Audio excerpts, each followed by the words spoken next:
கருவிகளை ஆயுதங்களை எடுத்துக்கொண்டு என் பின்னால் வாருங்கள், நான் டெண்டரை மீட்டு தருகிறேன் என்று நம்பிக்கை ஊட்டி இரண்டாவது சீக்கிரம் என்று வரலாறு வருகிறது. ஒரு பேராசிரியர் சொன்னார், அவன்தான் உலகத்தில் சிறந்த பேச்சாளர். இன்னொரு பேராசிரியர் சொன்னார், நல்ல இன்ஃபர்மேஷன் கிடையாது, சம்பத் மிகச்சிறந்த பேச்சாளர் ஆபிரகாம் லிங்கன். துயரத்தை உள்வாங்கி அந்த துயரத்திற்கு முடிவு கட்டுவதற்காக வெள்ளை மாளிகை விவாதத்தில் இருந்து உட்கார்ந்து எட்டிஸ்பர்கில் ஜனநாயகத்தின் மாண்புரைக்கான Abraham Lincoln, "Oh my God, if I got a chance and give it right." கடவுளை எனக்கு ஒரு வாய்ப்பு கிடைக்குமானால் இந்த கொடுமையை உடைத்து நொறுக்கிறேன் என்று சொன்னார். சப்தத்தை தேர்தலாம். நான் இன்னொரு பேராசிரியர் கேட்ட, உலகத்தின் மிகச்சிறந்த பேச்சாளர் யார் சொன்னார். கிடையாது, உலகத்தின் மிகச்சிறந்த பேச்சாளர் ஐரோப்பிய போர் முறையில் பேசிய நெப்போலியன். என் சந்தேகம் தீரவில்லை.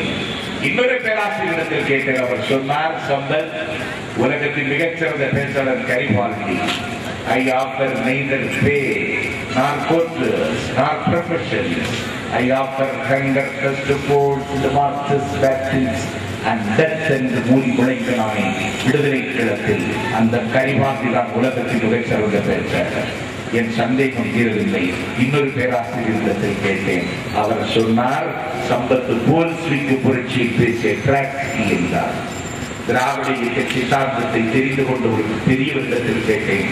அவர் சொன்னார், இல்லை சம்பத், பாலோடு நேர்கமிழும் வைந்தமிழ் மக்களும் ஆளோடு நேரில் அறிந்திருந்தும் ஆளவந்தார் மேலோடு பேசி விடுவரே, அவ்வாட்சி சாலோடு நீரறிந்து கூவிடுவாய் கருங்குயிலே, இளைஞர் துடிக்கின்றார் தமிழின் நிலையின்மை இளைஞர் இடையில கேடுவரார், இங்கு விளையாட வேண்டாமை ஆட வந்தார் வாழ்வில் கலை நீக்குக பூவாய் கருங்குயிலே என்று குந்தி குரலெடுத்து கூவி திருச்சிராப்பள்ளியில் இருந்து சென்னை வரைக்கும் படை நடத்தி அக்கினி மழையாக கொட்டினானே அஞ்சானந்தன் பட்டுக்கோட்டை அழகிரி சாமிதான் தலை சிறந்த பேச்சாளர் என்றார். நான் சம்பத் சொல்கிறேன், இவ்வளவு பேச்சாளர்களை வரலாறு வரவழைத்துக் கொண்டிருக்கிறது என்றால் அந்த வரிசையில் வைத்து மதிக்கப்படுகிற பேச்சாளர் வாழுகிற காலத்தில் வைகோ மட்டும்தான். எல்லாரும் பேச முடியாது. ஸ்டாலினை கொண்டு போய் பிரசிடண்ட் பேச விட முடியுமா? அவன் அவையை சுய உதவி கொடுத்தாலும் அந்த பேச்சு மூடே வருது. ஸ்டாலினை கொண்டு போய் எரிவாவில் பேச விட முடியுமா?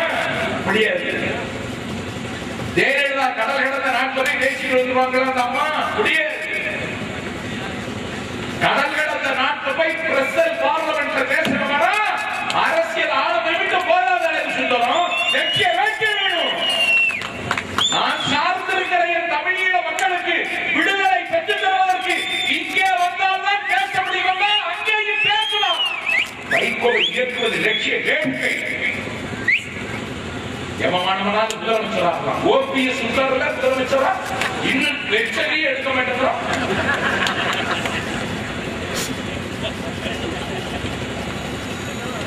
எந்த நாயும் முதலமைச்சரா? மக்கள் தொகை எம்ஜிஆருக்கு மஞ்சள் அலங்கரித்தவா இந்த நாட்டில் முதலமைச்சரா இருக்கிற? முதலமைச்சரா யார் வேணும்னாலும் வரலாம். ஆனால் லட்சிய வேட்கை உள்ள தலைவர்களை நூற்றாண்டு காலத்திற்கு ஒரு முறை கூட ஒரு இனத்துக்கு கிடைக்காது. அப்படி கிடைத்த தலைவன் எங்களுக்கு 1000 ஆண்டுகளுக்கு பிறகு வைக்கும். அரசியல் என்னையாவது அதிகாரத்துக்கு வரணும்னா நான் சொல்றது நான் இருக்கேன் இல்லையே. என்னுடைய அறிவுக்கும் ஆற்றலுக்கும் நான் திமுகவை நீடித்திருந்தால் இன்னைக்கு நான் இருப்பேன். திகாரம் இல்லை.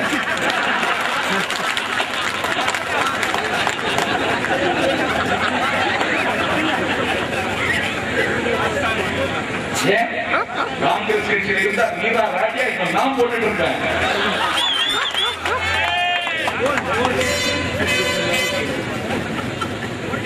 பிஜேபி கட்சியில் இருந்தா என் நிலவரம் என்ன? கொள்கைக்காக இருக்கு. நான் சின்ன குழந்தையாக இருந்த பொழுது, நான் காரணம் தெரியாமல் எழுத பொழுது, என்னுடைய அன்னை என்னை தொட்டிலில் தூக்கி போட்டு தாராட்டிய பொழுது, வாழப்பது புரிந்து வாழ்வை விழலாக்கு மூட பழக்கத்தை முட்டமிடும் மாதுகளை வண்டிகை கொட்டி சீர்திருத்தவத்தை இடத்தோடா இடந்தோடா கண்ணுரங்கு கண்ணுரங்கு மாணிக்கம் கட்டி மயிரவடை கட்டி ஆணிக்கம் நாம் செய்த வண்ணச்சீர்தொட்டி வேணிமனுக்கு பிரம்மன் விடுதான் தாலோ தாரையோ என்று எந்த தமிழால் என் தாய் தாலாற்றினாலோ எந்த தமிழை கேட்டு நான் தூங்கினேனோ, நான் அடைவெட்டி பிடித்து நடந்த பொழுது, நான் தத்தா பித்தா என்று பேசிய பொழுது எந்த தமிழ் எனக்கு தோழமை உணர்ச்சி உருவாக்கி தந்ததோ, நான் அகரம் எழுதிய பொழுது நான்